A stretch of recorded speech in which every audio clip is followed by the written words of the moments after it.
Hello, everybody. We'll begin with a few opening comments from Coach Smart, and then we'll take your questions. Coach Smart? All right, well, we're moving forward. Been getting prepared for this game since really yesterday morning, and we'll have our first practice today. Got a lot of respect for these guys, having worked there for a long time. Got a really good program, got really good football players, physical at both the offensive and defensive lines, extremely physical and extremely big. And they do a really good job in special teams. They're always well coached, play their best players on special teams, similar to the way we do, and it's what college football is all about. So we're looking forward to the matchup. All right, let's go to questions. We'll take the first two, Chip Towers and then Dean Leahy. Coach, obviously this Alabama defense is their offense is something else. I'm just wondering your view of offense in college football. It just seems just more prolific than ever. And do you think, what do you think that's owed to? Is it a change in strategy and philosophy and all that spread, or have the rules of the game helped that? And then what in particular has made Alabama succeed so well on that side of the ball? Well, what's made them succeed well is players. They've got really good players. Sark does a great job of implementing a system that the kids can execute. It's based on really hard guys to cover outside. They've got, probably the best back in the country, if not one of the best backs in the country. Najee runs the ball really hard, and they're massive up front. So offensively, they're not built like some of these teams that go tempo the whole time and go hurry up the whole time. They're built more. They can go with tempo, and they do tempo well, but they're really big.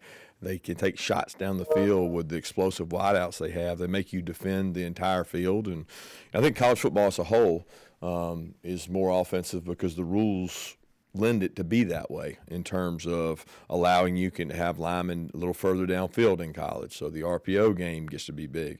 You can do tempo in college football at a lot higher rate. Tempo hasn't been as successful in the NFL because you get your quarterback hit, and to be honest with you, a lot of those NFL teams, their linemen aren't built to go tempo. They're not built to go 100 plays a game and go really fast.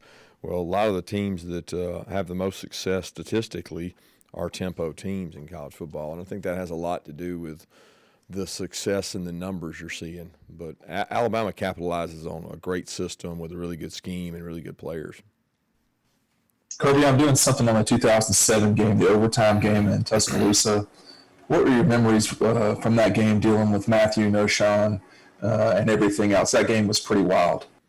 Yeah, I thought we played a pretty good game defensively. I don't remember a lot of it. It was not really high scoring for you to have some of the weapons that they had at the time. I mean, Noshawn was a first-round pick. Matt was a first-round pick. And I'm sure they probably had another one, maybe a wideout somewhere in there that was a really good player too. So it was a good game. Went into overtime, and then they won the game on a really good throw and catch first play. Let's go to Mark Weiser and then Anthony Dasher. Kirby, you're going to be going to Tuscaloosa for your first game as a head coach. Beyond the challenges of playing Alabama, what are your memories of being part of that community for 9 years, and how often have you been back as Georgia's coach to either recruit in the area or visit friends? Challenges to going back or playing a really good football team in a tough atmosphere. They'll have as many as they can have, and it'll be as loud as they can possibly make it. But in terms of going back, I don't think I've been back since I've been the head coach at Georgia. I don't think I've been back any. I don't really remember. Hey, Coach, I wanted to check quick on how Tommy Bush is doing. I understand he was in a minor accident the other night, and also just kind of see how Warren McClendon and Ben Cleveland are doing after they got a little banged up against Tennessee. Yeah, I think Warren and Ben are going to be fine. A lot of theirs was fatigue. It was humid, and they wore down a little bit. We tried to sub in for them, but no injuries. Yeah, Tommy was in a minor accident, and thankfully his health, and he's safe. He's got a little bit of a concussion, and he's injured. He's got some injuries, but we're thankful that Tommy's okay because it was a dangerous situation. Got bumped by a car, correct? Yeah, I'm not sure the exact details of it, but yeah, something similar to that. Thanks. Let's go to Mike Griffith and Seth Emerson.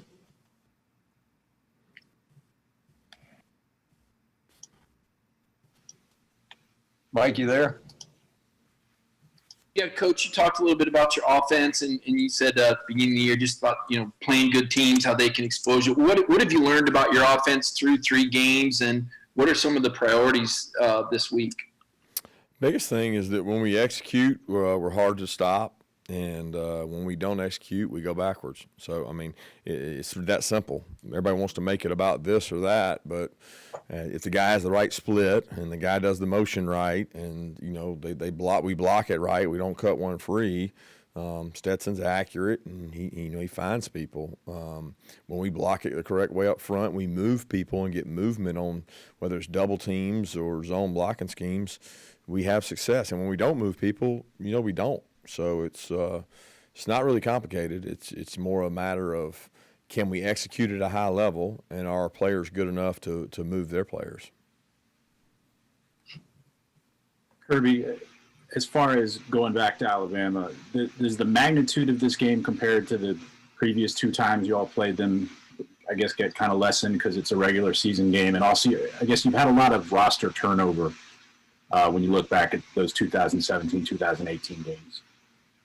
Yeah, the magnitude of every game, as you well know, Seth, is just it's huge. It's the next game, and probably in a season where you're not, playing out of conference games.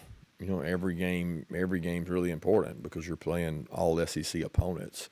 Obviously, the magnitude of those last 2, we all know what they were and what they were for. So I can't weigh the magnitude of them. It's hard for me to compare those things because there's not a game that I've played in that the magnitude wasn't great. All right, let's go to Charles Odom and then Jake Rowe. You've had 2 games this year where you've taken decisive wins after trailing at halftime. What does that resiliency tell you about the team? And I guess what you're focused on is not to begin with. I missed the end of that. Well, I'm assuming your emphasis is on not falling behind to begin with, but the resilient side of the team, what does that show you?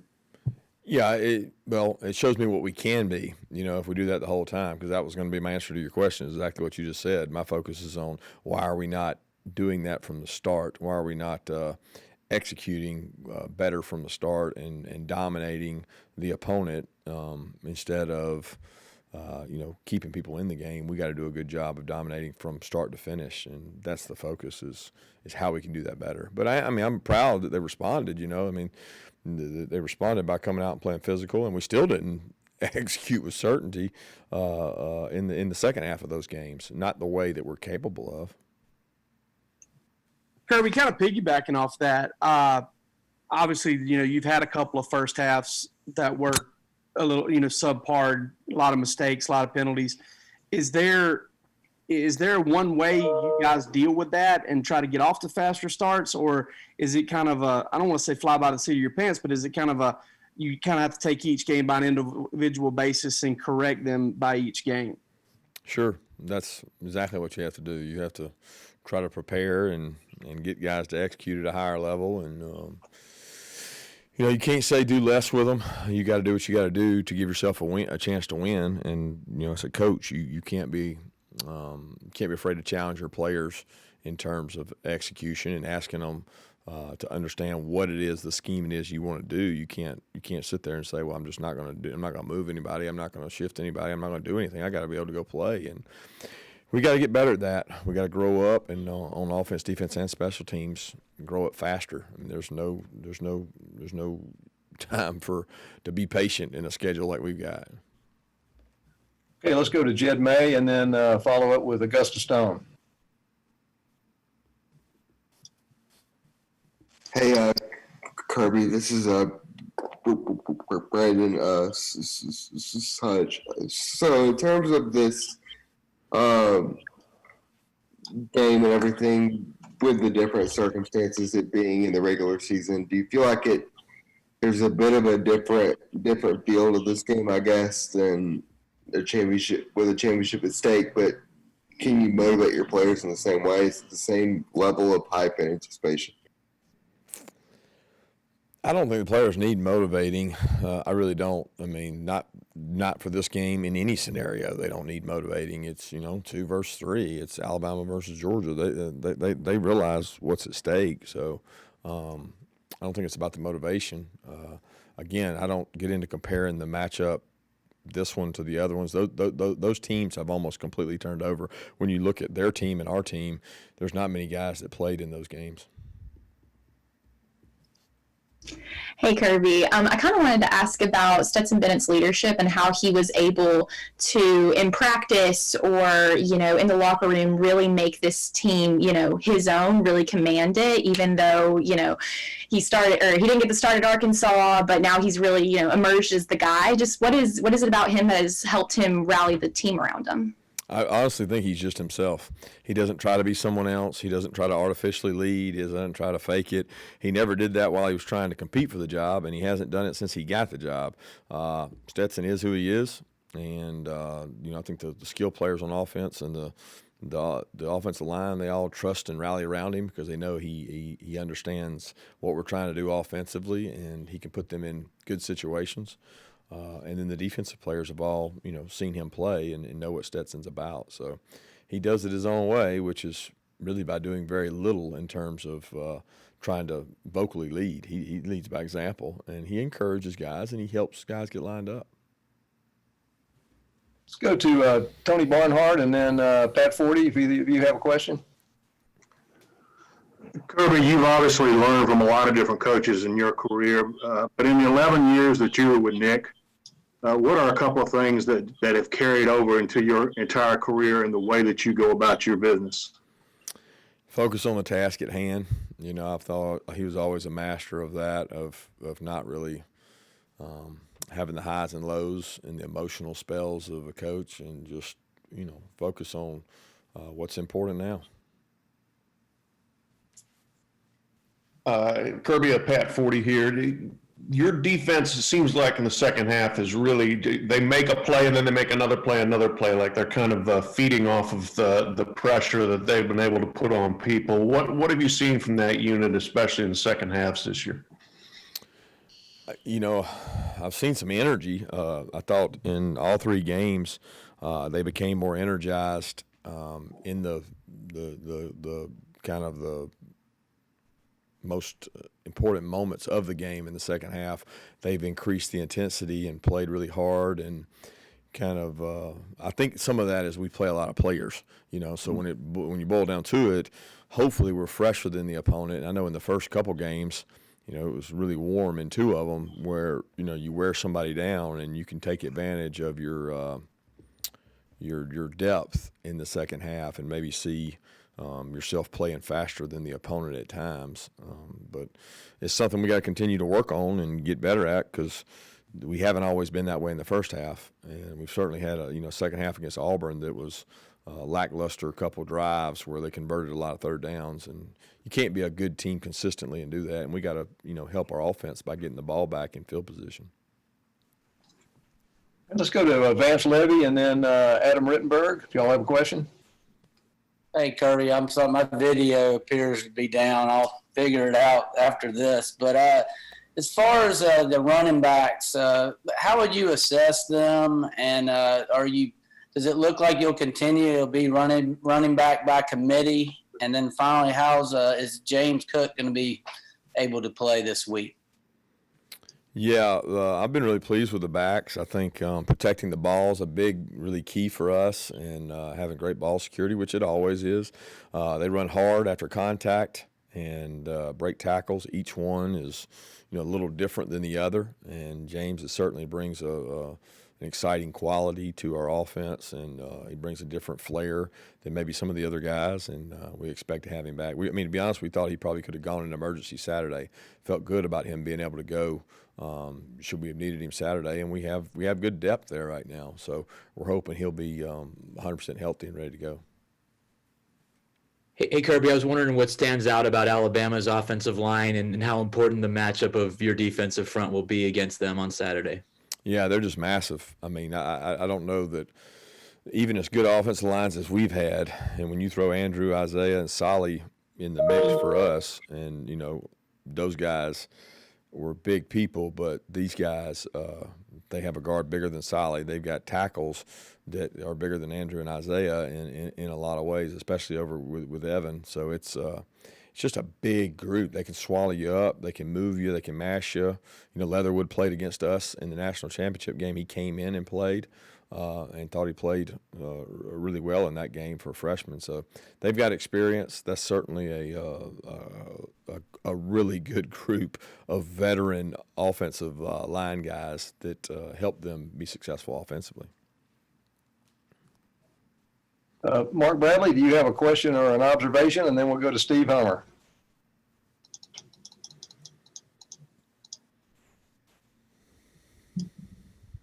I have neither of the above. Thank you very much. Okay, Steve Hummer. Yeah, Kirby, Alabama's been such a power in this conference for a while and been a particular stumbling block for Georgia. What do you tell your team this week is to make sure that, they're not beaten even before they get there?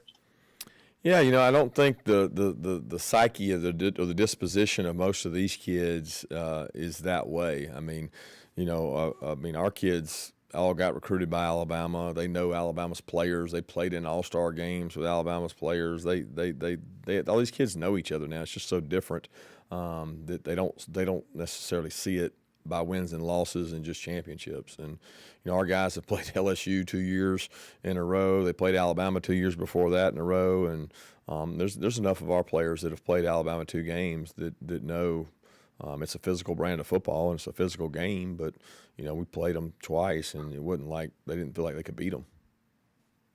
Great, thanks. Let's go, Jay Black. Do you have a question? I do. Coach, after the last couple of meetings with the Tide, you'd mentioned at SEC Media Days last year that you guys have to finish better against Alabama. In a general sense, what separates teams that finish well, and how do you as a coach get your team there? I think it's a confidence level. It's an execution level. I mean, at the end of the day, it's most games come down to the fourth quarter when you have 2 talented football teams. And in both cases, we got to finish better. And a lot of that comes through maturity, execution, all the little things that you got to do right at the end of the game to give yourself a chance to win. All right, we've got a couple of minutes left. Let's just open up. Anybody's got a question, go ahead and jump in. Hey, Kirby. Smart. You guys have. Jalen Waddle, what kind of challenges does he present for you guys both as a wide receiver and also what he does on special teams for Alabama?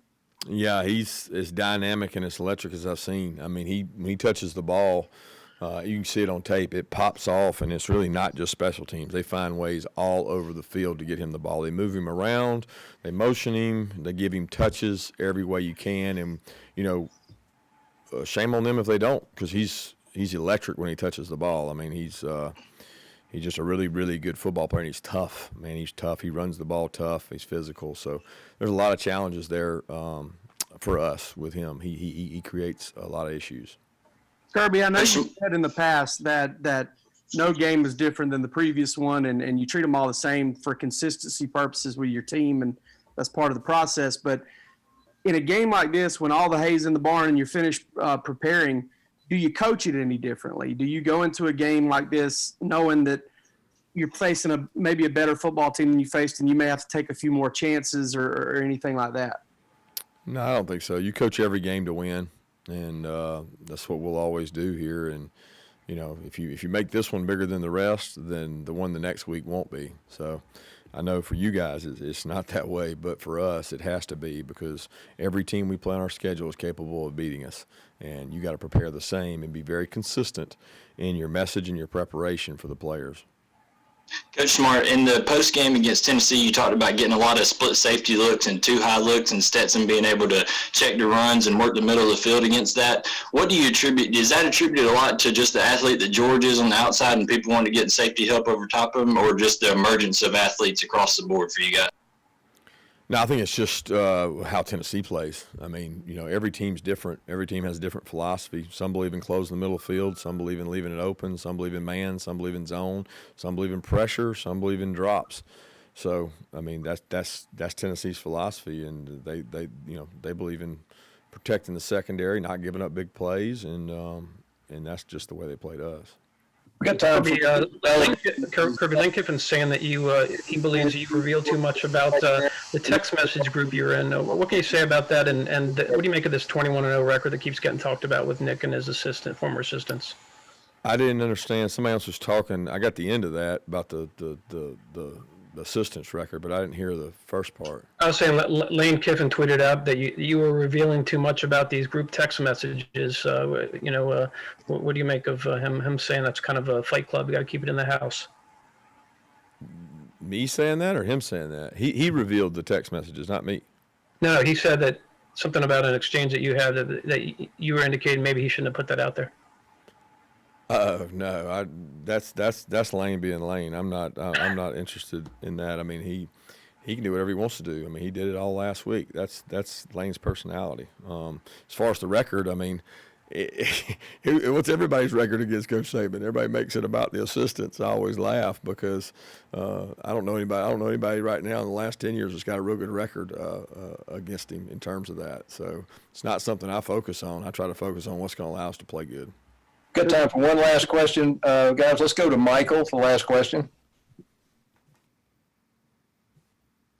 Yeah, Kirby, you mentioned how Alabama uses Waddle. Are there things you can do for Pickens, or is your offense just predicated on going to the open guy and what Stetson reads, or can you create some things for your feature receiver? I don't think that Pickens is like Waddle. They're different type players, both really good players, but they're different kind of guys. That's what Waddle is, a big return guy. Georgia's not really in our return game. Georgia does a really good job, and we certainly got to find ways to get Georgia the ball. I couldn't agree with you more, and some of it's dictated by what the other team does, and some of it's dictated by what we got to do, and they certainly do a good job of that, getting Waddle the ball. Thanks, everybody. And if you'll stay on the line, and we'll have some players momentarily.